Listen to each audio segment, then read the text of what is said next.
Hi. Good morning. Good morning. Yeah, thank you po for accepting my invite for Yeah. this interview. Buti naman I had libre-libre na. Oo nga po eh. We're also on break already. Morning. So, sabi ko nga kila MJ, I'm gonna interview your principal. Ayun, this will be for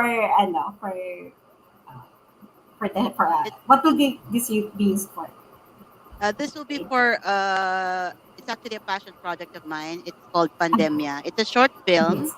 Meron po Mm-hmm. siyang kwento, and in between there will be inserts of real people interviews. Oh, Yan. okay. So, Mm-hmm. I just want to document the situation, the pandemic itself, Mm-hmm. and also to Mm-hmm. give an inspirational story to the viewers. So Oh, hopefully we could show this in a real cinema, or if not, oh, virtually. Siguro we'll try to bring it out there. We do not have a plan yet on where to bring this, but yeah, we just want to yeah. put it together. Yeah, Mm-hmm. and I have some policemen in this, doctors, students. Oh, Siyempre, okay. about schools. Yes. Oo nga, mga nag-adjust. Yes. Yung mga nag-adjust. All right. So, what I will do is you will be the only one on screen because we will be using this, but you will be hearing my voice. Okay. Okay po. Then I will ask you questions. Okay na po. Kahit regular, ano lang, discussion Okay. lang po tayo. Okay. Alright. O, sabi ko ka na ba na notes? Hindi naman po. The more casual, the better. It has to be spontaneous naman.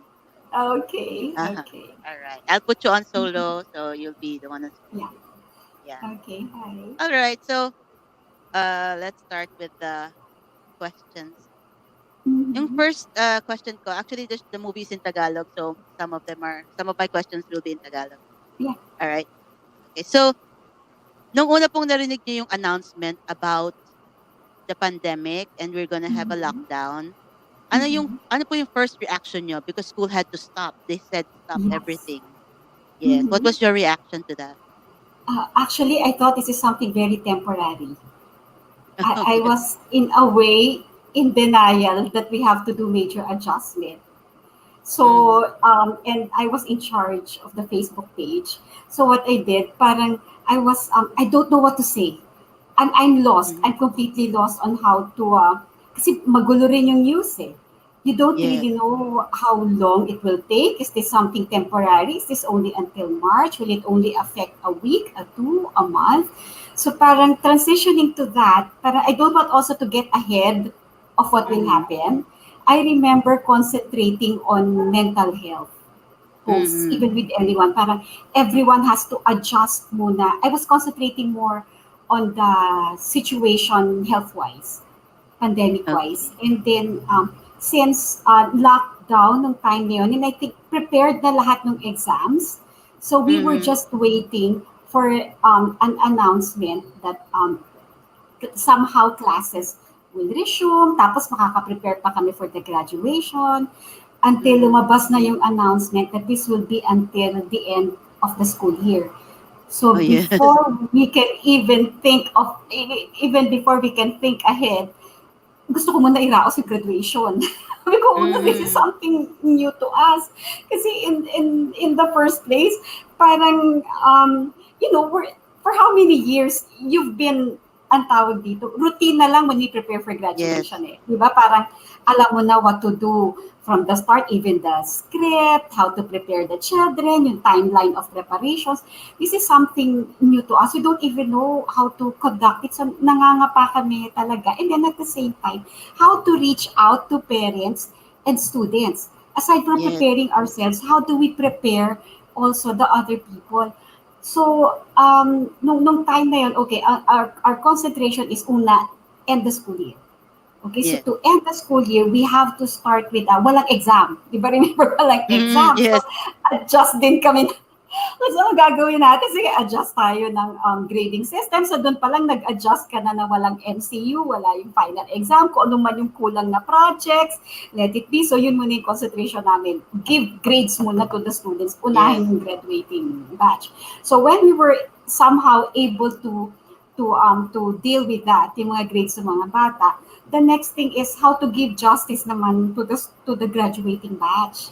Kasi Mhm. lalo na, we had students na parang, pinaghirapan nila yung school year, they will be moving on to another level na walang formal transition. Hindi kami yung hindi man lang nagkaroon ng closure na for the students Yes. coming into the next level. Sabi ko siguro kahit how simple it will be, and we want to give honor for the students who also worked hard, di ba? Yung mga awards nila, Mhm. we want everyone recognized, acknowledged. So when we were also planning on how to do this, ayan na, we were able to come up with somehow something like a video, even the messages of the students. So magawa namin yung program in this new normal. Yan yung lumalabas na yung mga words Mm. ng new normal. Yes. Na it's not used anymore kasi normal na ito na yung normal. So that time talagang sagad na sagad, okay, we will have to do graduation in the new normal. So ang daming adjustment, preparation, what do you call this? Buti na lang meron ng mga techie na teachers, pero I for one am not. So I have to depend on a lot on the teachers. I can only tell them what I expect, how we can, how I intend for this to come up, and they have to do the technical side. So, good thing we were able to na i-rouse namin siya, and then complete with the speeches, complete with all the students being recognized until ito na, medyo waiting pa ako sa news on the school year. Until, ayan, na-formalize na that the school year will also be conducted. In the new normal, we have to do everything online. That was, yan na yung parang reality has to set in with all of us. Lalo na all majority of our teachers. I mean, you've been with us for a long time. You're among our loyal parents. We have a lot of teachers who've been with us from the start. Kasama Yes. na rin ako doon na we're used to teaching the traditional way. So kahit we were not paperless. Okay, so may kami Mhm. ng may papel, may ballpen, may notebook, may Yes. libro, and then teaching also ng may blackboard, nandiyan yung mga bata sa harap, ito yung schedule. And if you will recall, di ba, parang gadgets are not even allowed in school, and now we even have to depend on that to be able to reach out to them. So parang how ironic na yung pinagka-iwasan mo na yung technology, how much we want everything to be face to face. We have to accept, we have to learn. So one thing, the boss, we have to agree on a platform first. How do we intend to do this? So until our boss had a deal already with the Google Classroom, Google Meet, so we will be using Google as our platform. Now the thing is, we have to learn how to use it. Kahit ako. So to learn how to use it, we have to undergo Google certification training and exam. So when the teachers were going through that, sabi ko, I have to go through that too because how can I help them? How can I assist them if I myself don't know how to also use the platform? So for 2 weeks, we went through training, and then after that, I learned that the exam is may nakatutok sa yung camera and they're asked to do many things. So all of us would have to go through that. Ayun, fortunately, I can say we're 99% Google certified. Pero talagang hindi, ang hirap mag-adjust. So we still have a batch of faculty, they have to finish that. So when we're confident in using the platform, that's time we have to reach out already. Okay, so how can we now do this? Now that, kasi may sense na yung meetings namin eh. Yes. So, technical wise, we now know when we say Google Classroom, okay, Google Slides, Google Docs. Pati yung mga gadgets sa bahay, naka-adjust na using the platform. So, Mhm. of course, the next thing is reaching out to the students and the parents. Hindi pwedeng students lang din, syempre kasama Yes. yung parents kasi you'll be the one assisting. Aside from that, preparing your homes also. 'Di ba? You have to prepare That's yung right. yung gadgets, and then the setup at home for some the lower levels who will be assisting them. So even kami sa bahay, yung routine, and ang mahirap na part actually is the routine. Kasi remember, for a while, di ba, lockdown lang, wala namang classes. Parang, di ba, Yes. everyone was making fun of this na para siyang joke na vacation. yung I'm going to the sala, this is my Baguio, this is my, Yes, that's right. joke pa siya noon, yung parang, oh, pasyal-pasyal tayo sa Mm-mm. bahay.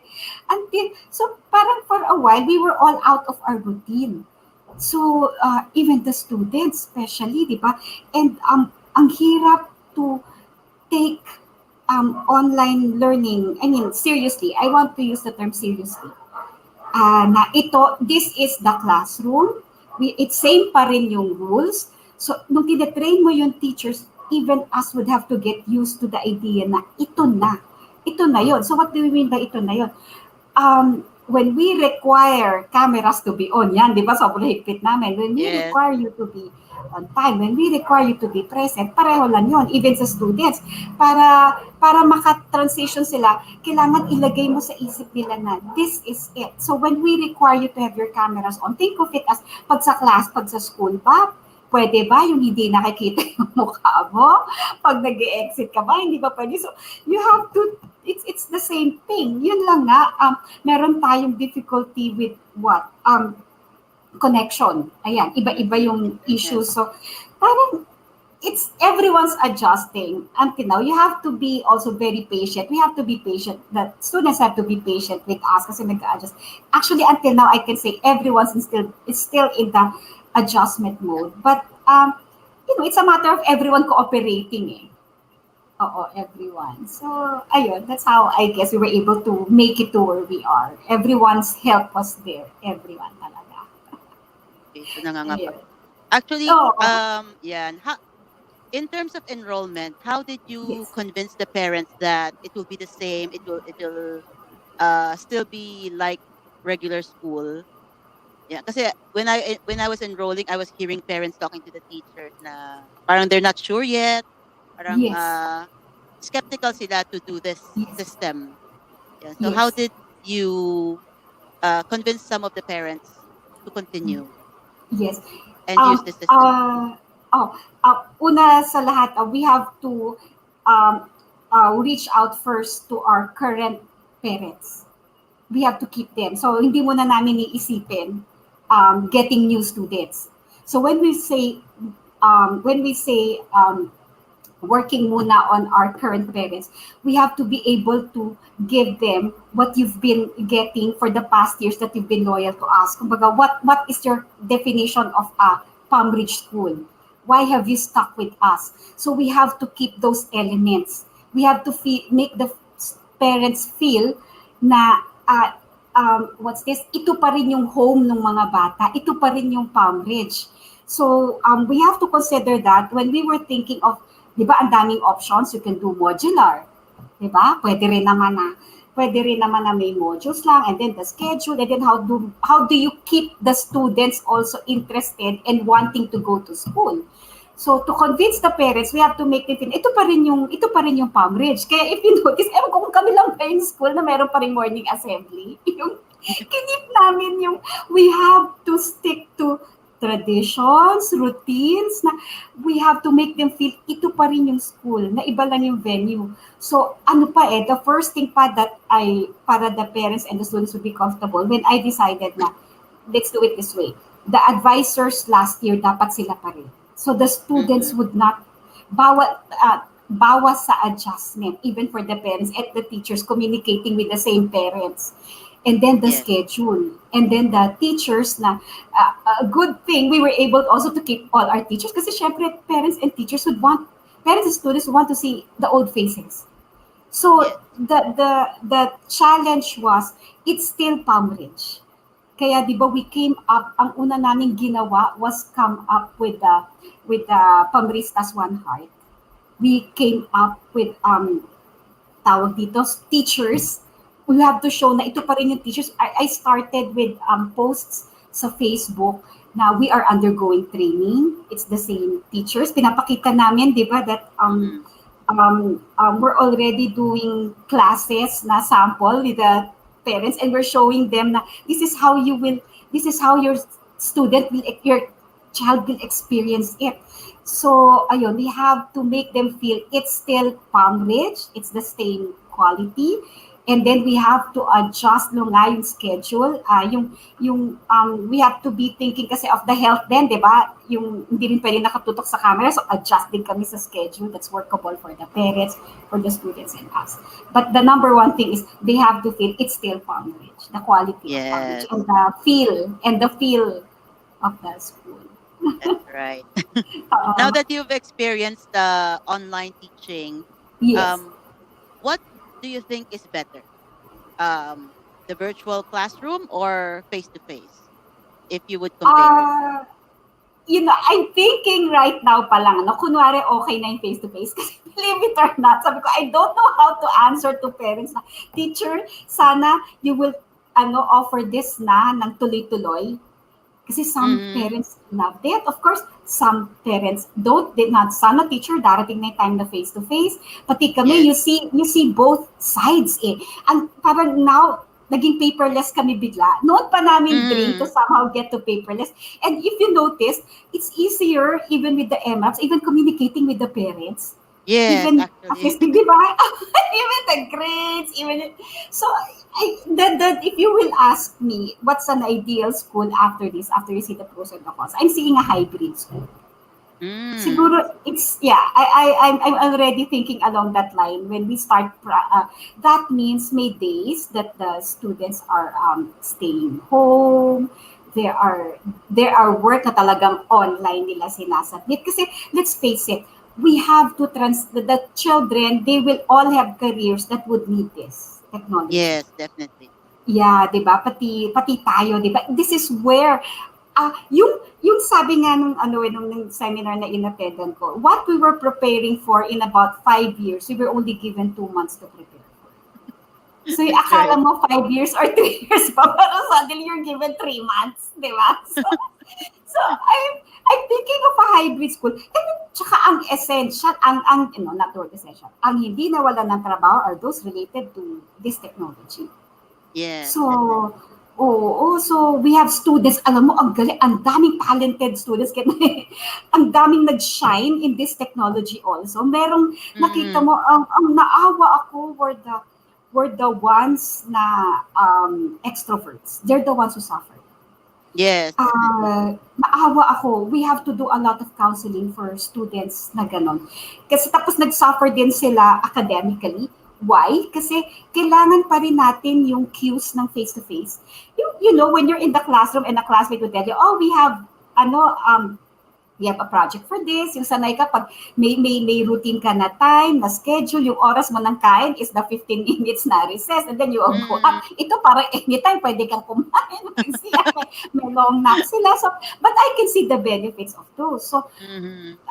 seeing the benefits, at saka syempre, we still need the social interaction. Iba pa rin Yes. yung, di ba, the face-to-face, the touch. Sabi ko, ang namimiss ko, sometimes you'd see someone na, and inid, lalo na the students, I love hugging them sobra. Sometimes you just Mm. pat them on the shoulder. You cannot do that anymore. You cannot even just Exactly. hug them. So we still need those. But I also saw, wow, ang ganda rin what this brought to the school, to the students. So, a hybrid one. One cannot do without the other. No. Yes, that's nice. Yes. And I was actually going to ask you what you missed, but you already mentioned that. Yeah. We're preparing for that. Even the management is happy with, in a way, no? Kasi syempre naging paperless, naging mabilis. Mm-mm. Oo, naging mabilis. The checking, even now, I can even edit, di ba? On the spot. Di Yes. kagaya nun, they have to give it to me ng papel, iboballpen, ibabalik, i-encode. So, That's ayun, I right. see the best of both worlds. Mm.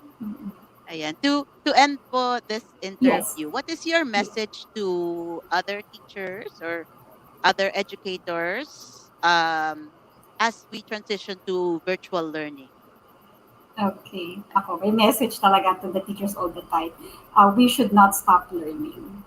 It's everything's fast paced. We would not want to be left behind. Actually, by our students, I would like it to say by our students, we have to catch up with technology. But there are some things that we still have to keep. Sana the human touch should always be there. Yeah, teaching, it's so easy to get information, but it's different when you still have that human touch, that personal touch with the students and among ourselves. So ano lang, for me talagang don't stop learning, don't stop growing, and then embrace change.